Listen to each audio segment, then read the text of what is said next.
日本旅行不是很贵的吗？它的地铁很难的到底要不要买 pass 呢？到底要不要买 pass 呢？今天就让我教你如何穷游日本哦，而且是自由行。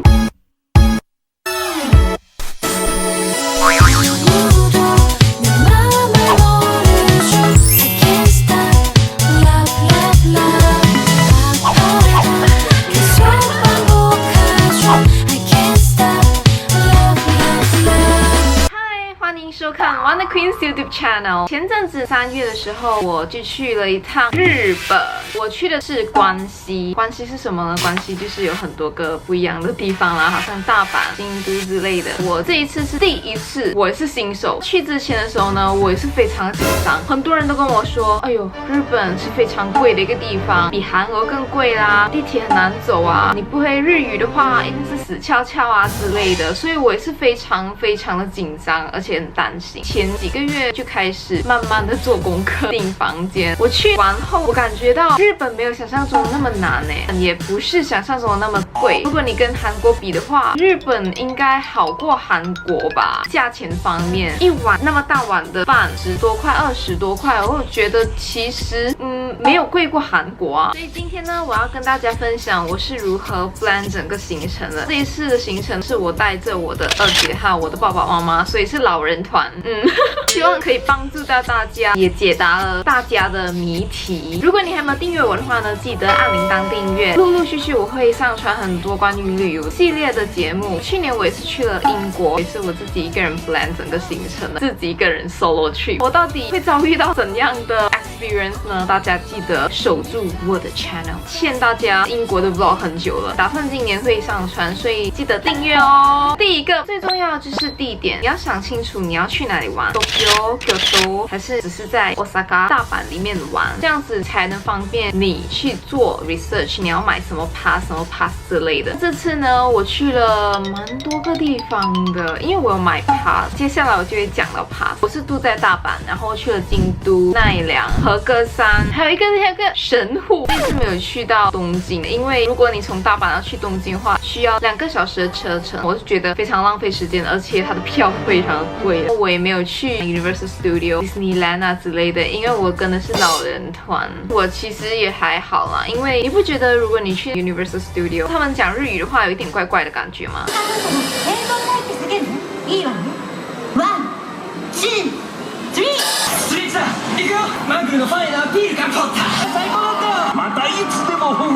我还是会比较想要去 California 的 Disneyland， 毕竟他们是讲英文的。接下来呢，就是你的脑真的能让你自己 plan 你自己要的行程吗？还是你要跟团？我一直以来都不是很喜欢跟团，因为你要依照每一个人的喜好、时间点，人家拖迟了整个行程的话，你会觉得可以不要浪费我时间吗？我时间非常宝贵，而且很多个景点一下子他们就叫你走了，因为他们要赶场，一定会比较贵啦，因为导游不用钱咩，看自己的 budget。我这一次是穷游，当然是自由行。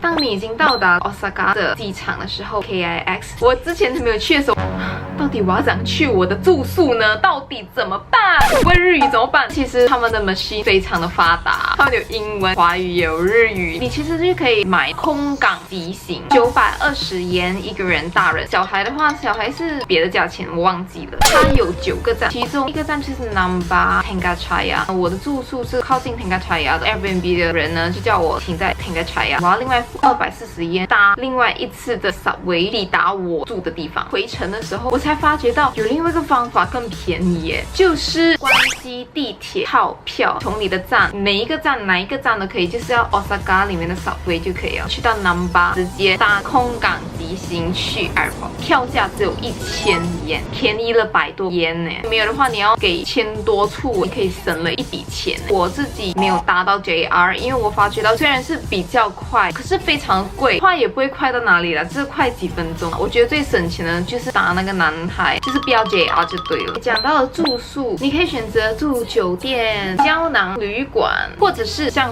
我住 Airbnb。如果你还没有 Airbnb 的 account， 你可以在我下面的link，然后你就可以得到 credit 哦，100多块马币耶！快点 sign up！我们住了2间 Airbnb， 非常的不错。去之前听说过日本好像没有得在租借 Airbnb 的，所以非常担心。其实日本有一个条规，屋主要跟你拿 passport 的 copy。第一间她是女的，所以她有跟我要，然后第2间是男的，他是钦差这样子，就没有跟我要。你要住在哪一个点是非常的重要的，建议大家住在大阪，因为大阪相对比会便宜过京都。你可以选择住在走路就可以到的 hotspot 黑门市场 Dotonbori， 你不但可以省钱，还可以减肥耶。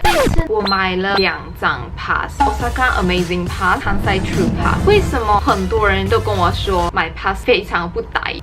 那些人真的是你不会做功课的吗？你算数不好吗？如果你真的认真的去算你要去的景点的车票，其实你买这个 pass 更歹耶。我跟你讲，现在讲 Osaka Amazing Pass 可以在大阪用，一定要连续2天用。我买的是2天，它有1天的，在 KKday 买的，各1天还是各2天，它就send到我的家了，非常的安全。大家不妨可以在下面 KKday link 买你们要的 pass。Osaka Amazing Pass 还有 app 可以 download， 它可以介绍你景点，总共有35个上下的景点，很多个景点都是 free 的。我爸爸妈妈非常的喜欢，老人小孩都会很喜欢，我当然也是非常喜欢给白人网红类型，要当 Instagrammer 的人，你们也是可以买这个 pass， 它可以让你抵达非常多的景点，可以拍照，办完美2000马币132，除的话是1天66令吉，搭地铁8次就搭了，但是门票30-40块，搭那些船啊都60-70块马币耶，你嘎嘎买你都已经超过那个大哥了，非常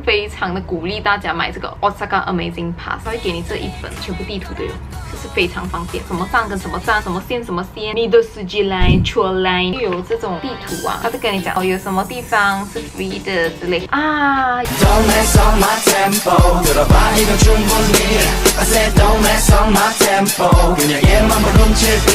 除此以外，很多个餐厅都有 discount 哦，我非常推荐你去吃 KYK 豚嘎子。Oh my god， 我没有吃过那么好吃的豚嘎子，而且它是 semi buffet，tomato juice 汤菜全部 buffet， 你要几碗的白饭他也没有跟你收钱的，非常的歹，非常好吃。Oh my god。Oh my god！ 我爸爸最喜欢的就是 Osaka Castle， 有这个 pass 的话，你进去里面又不用钱，搭一间古代往上搭的那个船啊也不用钱。另外一个就是 Kansai True Pass，193令吉，for 3天哦，他会给你这一张 map。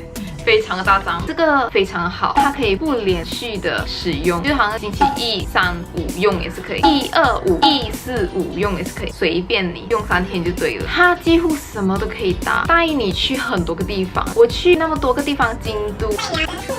还有 Imagi 我没有去到，去那边也是不用钱，你又不用担心搭错，因为那个地铁是非常乱的嘛。等一下我会提到，去到京都你就可以免费搭京都巴士，去和歌山鸟不生蛋的地方是有巴士可以给你搭，又不用钱，搭错巴士下来又再搭过新的又不用钱，非常的值得。为什么那么值得 ？OK， 我写下来哈，一天这个 pass 64块点33，从 Osaka 去 Kyoto 来回都已经40多块，再加巴士钱，你看是不是歹了？不止这样，如果你是住在 Osaka 的话，你从京都回 Osaka， 你还可以继续再用这个 pass， 一进到那个地铁站，一放进去，那个 system 就会打一个洞，代表你第1天用，第2天就会打第2个洞。搭巴士也是这样子。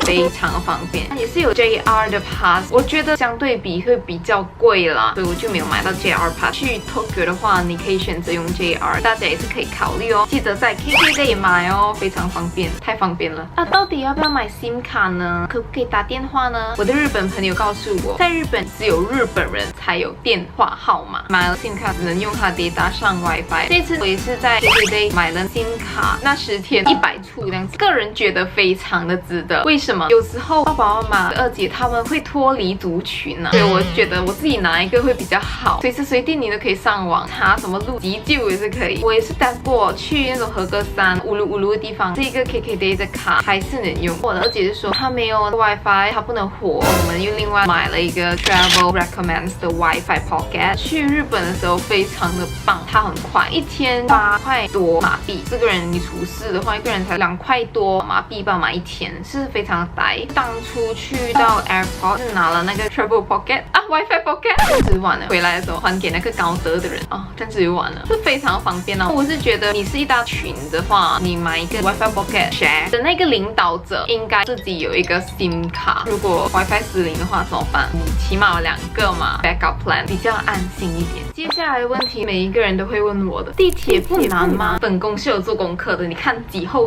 这个 Osaka 的 subway 还好 ，OK， 还可以走。难的呢就是这个了，哒哒哒，你要去哪里？这边是哪里？你要搭什么航班？没有了，他不会跟你讲你要搭什么航班，你要自己写。其实你要说复杂也不复杂，简单也不简单。地铁的类型非常多种，他们很多车班啊，普通、急行、特急、快速急行，blah blah blah， 很多，就是那种全部不一样颜色。什么不一样呢？普通的话就每一站都停，急行它 skip 掉中间的几站，快速急行它 skip 的站数更多，所以你更快抵达你要去的地方。很多时候人家就会在这里出错，搭错车。你要下站，哎呀没有得下，没有得下，它 skip 掉了怎么办？这个时候就是有 pass 跟没有 pass 的分别了。没有 pass 的话，你要另外给钱；有 pass 的话，滴滴过免费。大家可以上网 research 一下你要去的站是哪里，这一个航线它有什么班次，快速急行你能不能下到，你就写下来记录下来。我有几站的时候也是非常的乱，因为那个航班非常乱，然后我又觉得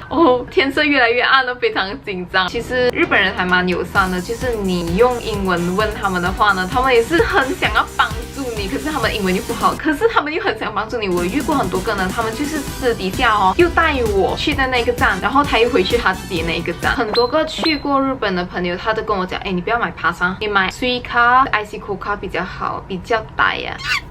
见仁见智的，如果你已经很明确知道你一天只有去一站的话，你用这个卡 OK 哦，因为它不像London的那地铁卡，它的那个 minimum price 它就没有在算你钱的。可是这个它没有这样子的 offer， 没有这样子的 discount， 所以你一直抵，你的钱就一直飞这样子的感觉。我这次是没有买到我都有的那个 pass， 有几天又要搬屋子，剩下那几天就是想要去 shopping， 放慢脚步走。讲到日本，大家都会想到 kimono， 我当初找了很多家的 kimono， 比了很多的价钱。我可以给你的 tip 就是你可以在京都穿，因为京都是最复古的地方。那如果你在大阪、东京的那种城市，你穿 kimono 拍照，拍不出那种你是古代的美女的感觉，你知道吗？所以我觉得你去京都好了。这一次我是在 Kyoto Kimono Rental Wago 这边租借 kimono 的，非常的呆啦，就是你包括弄你的头发，一个人100多块，它的 pattern 是最华丽的 standard 有 premium 了，就看你自己喜好了。为什么会选择这一家呢？因为它是在 Kyoto Station 旁边，非常容易。你一到了 Kyoto Station 那个总站，你就走路去穿了 kimono， 就可以搭地铁、搭巴士去你下一个景点。第10个也是最后一个 tips 呢，就是给大家知道一下我的 experience。我觉得巴士非常的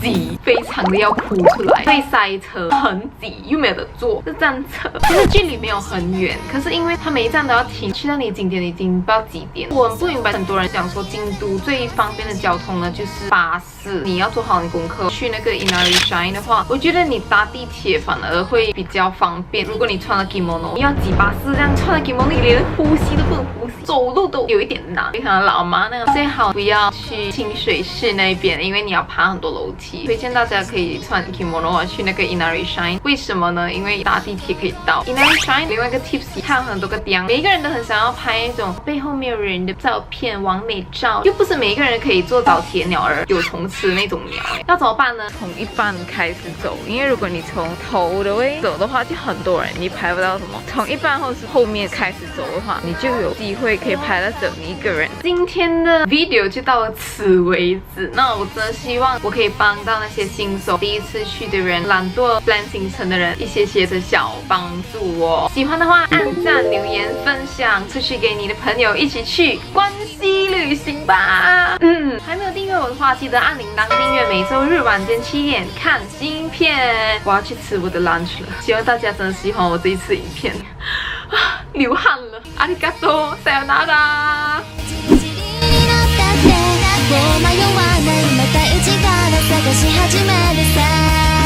むしろゼロからまた宇宙を始めてみようか